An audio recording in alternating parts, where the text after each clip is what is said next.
Amazon জঙ্গলে লুকিয়ে আছে এক অলৌকিক গাছ, যার ফুল খেলে সেরে যায় যে কোনো মরণব্যাধি রোগ সহ সকল ধরনের অভিশাপ। যুগ যুগ ধরে হাজারো মানুষ সেই গাছের ফুল আনতে গিয়ে তাদের প্রাণ বিলিয়ে দেয়, কিন্তু তারপরেও মানুষ স্বভাবতই অমরত্বের লোভ ছাড়তে পারে না। ঠিক এভাবেই কিছু বিজ্ঞানীরা সেই ফুল পাওয়ার জন্য অ্যামাজনের গভীরে এমন এক অভিযানে নেমে পড়ে যা দেখলে তোমরাও রোমাঞ্চিত হবে।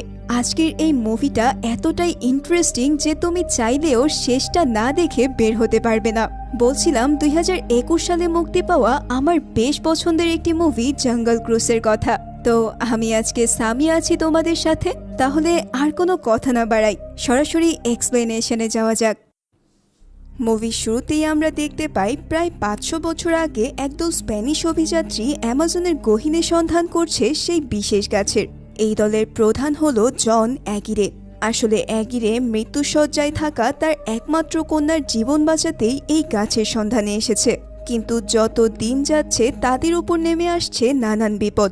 একে একে মারা যাচ্ছে অ্যাগিরের সব সঙ্গী। বিশেষ গাছটিকে রক্ষা করতে যেন ভয়ঙ্কর রূপ ধারণ করছে অ্যামাজন।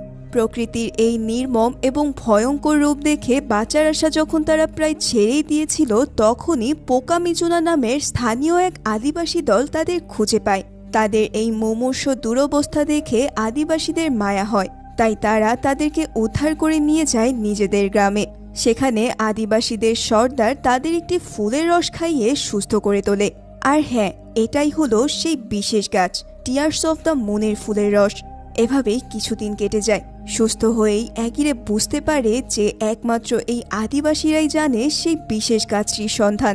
তাছাড়াও সে দেখে আদিবাসী সর্দারের গলায় ঝুলানো আছে পবিত্র চাবি অ্যারোহেড, যার দ্বারা সেই গাছের কাছে যাওয়া সম্ভব। ব্যাপারটি বুঝতে পেরেই অ্যাগিরে এইবার সর্দারকে চাপ দিতে থাকে তাদেরকে এই বিশেষ গাছের কাছে নিয়ে যাওয়ার জন্য। তবে স্বাভাবিকভাবেই সর্দার এতে রাজি হয় না, কারণ তারাই ছিল এই বিশেষ গাছের রক্ষাকর্তা। তাই একসময় ধৈর্যহারা হয়ে অ্যাগিরে আর তার সঙ্গীরা হামলা করে বসে সেই নিরীহ আদিবাসীদের উপর এবং নির্মমভাবে খুন করে ফেলে সর্দারকে। তবে শেষ নিঃশ্বাস ত্যাগ করার আগে সর্দার তাদের অভিশাপ দিয়ে যায় যেন তাদের মধ্যে কেউই আর কখনো এই জঙ্গল থেকে ফিরে না যেতে পারে, এবং এই অ্যামাজন নদী ত্রিসীমানা থেকে দূরে গেলেই যেন তারা পাথরে পরিণত হয় চিরতরে। এদিকে সর্দারের মৃত্যুর পর তার মেয়ে সেই পবিত্র চাবি অ্যারোহেড নিয়ে পালিয়ে যেতে থাকে। তখন স্প্যানিশরাও তার পিছু ধাওয়া করে, কিন্তু তখনই আশ্চর্যজনকভাবে জঙ্গলের লতাপাতা এসে তাদেরকে আঁকড়ে ধরে। এভাবেই চিরতরে তারা হারিয়ে যায় অ্যামাজনের গহীনে।